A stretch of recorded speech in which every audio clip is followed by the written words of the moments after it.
Back when I turned 25, I told myself there were a few things I had to do before turning 26. One of them was riding 100 miles in one go.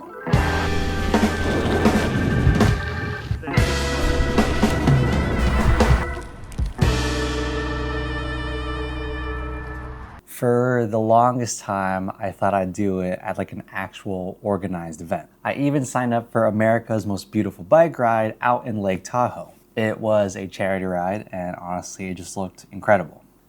But then life happened. I started a new job, priorities changed, and eventually I had to let that trip go. After that, the goal kind of just sat in the back of my head.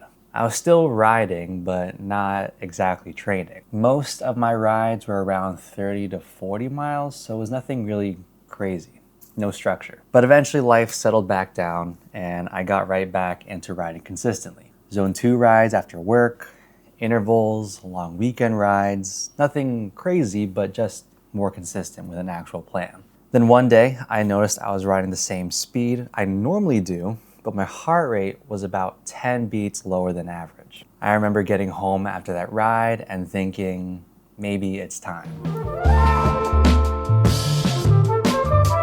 So I probably spent more time thinking about this ride than I actually needed to, but unlike an event, like an organized event, this was fully self-supported. I didn't have a group going with me. This was all going to be solo. So I ended up bringing my Jamis Renegade C4 instead of my road bike. It's my gravel bike. Part of it was because there were a few gravel sections on the route. The other part, I just knew I'd be more comfortable on this bike for 8 hours. Compared to my road bike, this Jamis Renegade C4 geometry is much more relaxed. The tire setup is a little weird. I've got a 50 in the front and a 44 in the rear because I punctured the front tire recently and never replaced the rear because it didn't puncture, so don't judge me on that. The night before, I cleaned the bike, lubed the chain, adjusted my brake levers, and basically checked everything one last time. I also packed way more carefully than I normally do. I packed a lot of stuff like my Garmin, lights, heart rate monitor, portable charger, headphones, CamelBak, electrolytes, carbs, a lot of snacks. And one trick I stole from another YouTuber was to put your CamelBak in the freezer the night before. It sounds kind of dumb, but having cold water on your back for the first few hours is actually really nice. Once everything was packed, there really wasn't much left to do. Just go to sleep and hope that I wake up from my alarm the next morning.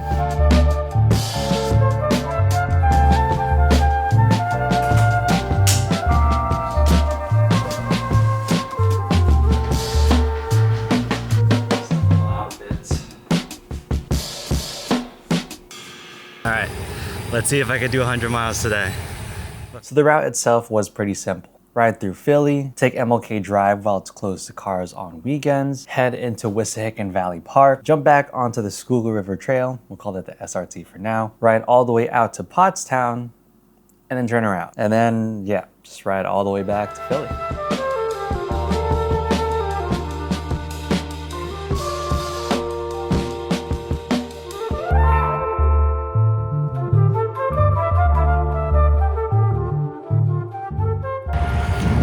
40 minutes into my ride, we got a banana. One thing that everybody kept advising was to keep on eating even if you're not hungry. So my plan was to take in some sort of carbs, snacks, or whatever every 30 to 45 minutes. The first part of the ride actually felt pretty easy. Maybe a little too easy at times. It had me questioning a lot, but then I got into the Wissahickon area and got a little carried away. All right, I'm approaching the gravel part. This is the Wissahickon Valley, something Wissahickon. But before I go on it, I'm gonna lower my tire pressure first. So let's give that a shot.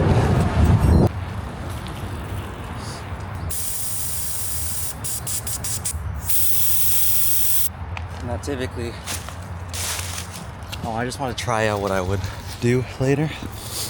Typically on gravel I'd do like 30, 35, but then on pavement later I'm gonna pump it back up to like 40-ish. That way I don't have that much like rolling resistance. Also, past the 10 mile mark, I'm at like almost 11 and a half. Missed it. That's okay. I wish I was recording. Here's our bike. So this trail, this used to be all right, but now it's like super rocky. Just filled with all things like this. The last few times I've not been able to climb it, but today I did. So that's a good start. Anyway, I'm practically 20 miles in. Wissahickon is great, but this is my last climb and last place to be here at Wissahickon. Oh my gosh, I'm gassed. With all the recent rain and everything, all these trails have just been washed out. A lot of loose rubble, loose rocks here and there. That's why it's been such a stinker to climb. But last climb, let's get out of here and then inflate my tires, because then the rest of the 80 miles, it's almost all paved, so. It wasn't mainly the actual flat part of Wissahickon, which is like a flat gravel section, trail. It was the climbing that I had to do there. Oh my gosh. Okay.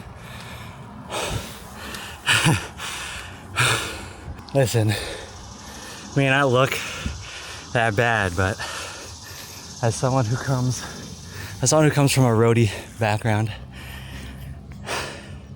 not really good at navigating trails, let alone I'm on a gravel bike. That's kind of like the biggest effort thing today. Everything should just be flat for this route, so. All right, let's inflate these tires and get out of here.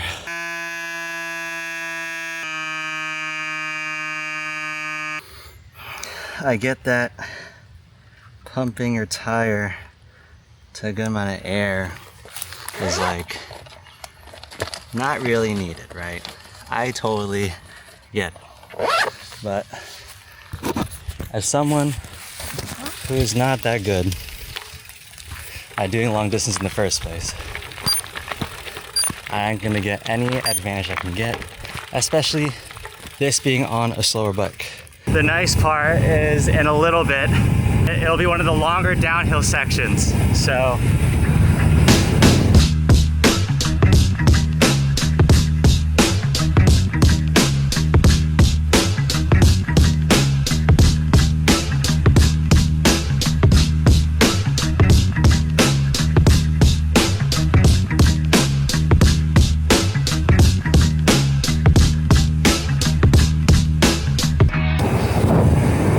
Feels good. So now we're finally back onto the SRT. At this point, everything kind of settled into a rhythm. Pedal, eat, drink, repeat. During the ride, I kept catching myself thinking about average speed, how long it was going to take, whether I could finish under 8 hours moving time. But every time I started thinking about that, I kind of just had to remind myself why I was even doing this in the first place. I wasn't here to ride fast. I was here to ride 100 miles. If that took me 7 hours, cool. If it took me 9, that's also cool with me. I just wanted to finish. All right, we're now on the SRT, 23 miles in. It's pretty much just the SRT all the way from here, so I'm gonna see if I can get a pit stop going around mile 50-ish. Maybe get a Coke or something.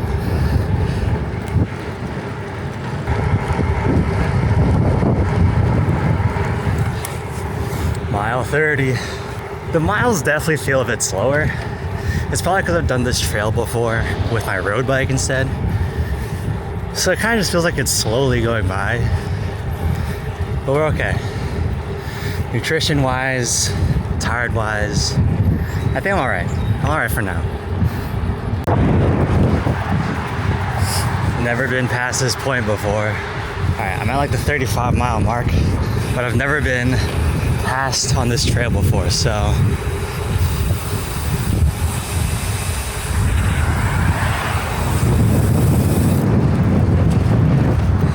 I'm like a little more, almost 3 miles. I'm almost 3 hours in. 3 hours in. Let's see what else there is. Look at this. kind of like a flower field. Look at this. It's like crushed gravel. Super fine. And right next to the water too. This is nice. I'm just about at mile 40. I keep getting a wedgie for my chamois, but that's the only update I got. As of so far, I think I picked a really good day for this Century ride. It's not that hot right now. It will be when I get closer to Philly, but as of right now when I'm riding, the wind feels pretty brisk. It's nothing crazy. And it is sunny out. That's my only worry, just how much of a beam that will be later on in the day. All right. But after a while, things started getting repetitive. All right, maybe I'm a little bored now. I think it's just cause like, it looked like this for the past 10 or so miles. And then maybe passing like, maybe a good view here and there. I don't know. It's kind of just like that. Sometimes it's hard not to imagine it just being exciting the whole entire time because these are huge rides. But honestly, sometimes you're just riding. It's all the same. It all looks the same. The trees, the same river, the same trail. Technically, that's on me for making the route, but at the same time, it's my first Century ride, and I knew I had to prioritize it being easy over something complicated. That way, direction isn't an added problem when I'm also tired. After a while, you kind of just left with your own thoughts, which I guess is something I kind of signed up for. Check it out. Your boy made it to mile 50. Technically, I don't turn around yet. My way back is shorter compared to my way coming here. 5 more miles to go and then I turn around. But I'm kind of stoked to see 50 already. I have a feeling it's gonna be hell going back though. It's getting hot. So right at my turning point, I finally stopped at a Wawa to go and refill what I needed. And somehow, I managed to accidentally save and finish the ride. All right, I'm at the reliable Wawa. I finally made it to my halfway point, 55 miles in, and guess what happened? Right as I was about to just pause my workout, I grab my Garmin and it saves the 50 miles and finishes my workout.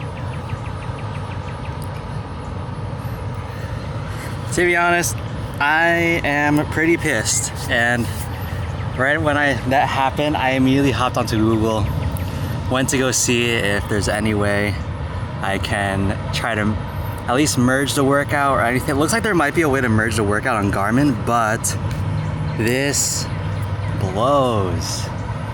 I really want to see like 100 mile on there, you know? I'll see what happens when I get home, but I'm not gonna let that deter me from my ride. I'm gonna keep riding. At Wawa, I got like extreme head bites, sort of candy. I refilled my water, got some electrolytes for my bottles, and I should be good on the way home. It's getting really hot. That's my only concern right now. But I don't know, I'm just so bummed. I want to see the 100 mile from Strava. Anyway, I best be going.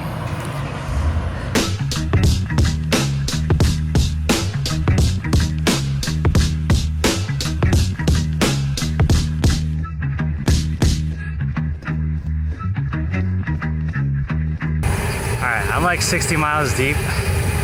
I'm trying to finish this straightaway like as fast as possible because this is just so boring. Alright, 60 miles in, 40 more to go.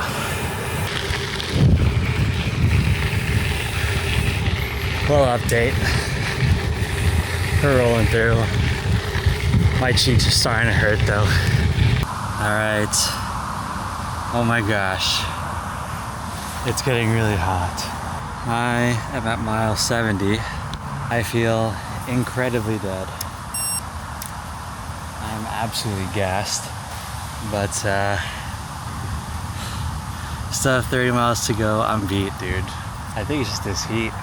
I'm about to just take a break in this little park, eat some of my Cheerios.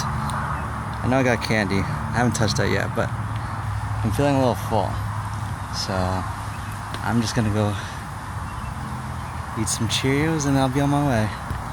Somewhere around mile 80, I had realized something. I looked down at my Garmin and I realized that at this mile mark, mile 80, past mile 80 is going to be the longest ride that I had ever done. Finally in some shade again, mile 80. I'm starting to get a headache, I'm not gonna lie. Maybe because I didn't have caffeine today at all.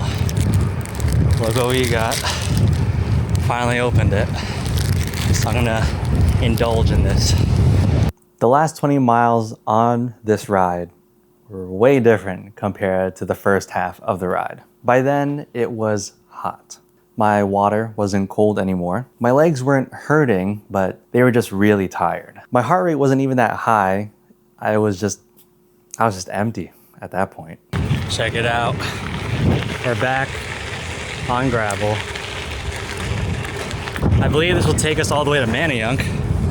But man, this is so refreshing. My body feels fatigued, but I didn't realize how much I'd miss gravel. I mean, I guess I am on a gravel bike, so I guess it makes sense, but it's... At this back half of the ride, I almost stopped filming completely. There were even a couple of times where I just pulled over to the side and just stood in shade for a bit because it was just that hot and I was just that tired. Ladies and gents, I'm happy to say I'm back in Philly. One issue, I still got 10 miles left. Well, guess I gotta do 10 more miles. Mile 90, here we go. But after a while, all things went good, all things went really smoothly, and I was at the finishing point. Finally back in the city. And guess who hit 100 miles today? Finally, 100 miles in one go. Or 106, I should actually say. 7 hours and 37 minutes of moving time. I left around 8 in the morning and rolled back into the city by 4:30 that day. So the weird thing is, finishing didn't really feel like finishing. You know, nobody handed me a medal. Nobody was waiting for me at some sort of finish line. I just went home. I took a shower, ordered a pizza, cleaned up, all that, and I got pizza.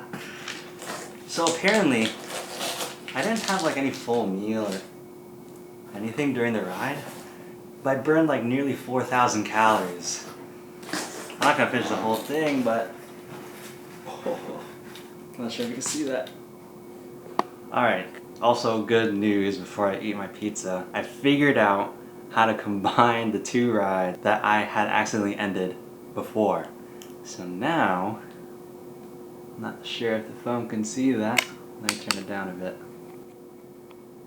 We got it, boys. It honestly wasn't until later that night when I mashed the two Strava workouts, the two 50-mile rides, into one. That's when it hit me. Looking back now, I don't think the 100-mile ride really taught me anything life-changing, I guess.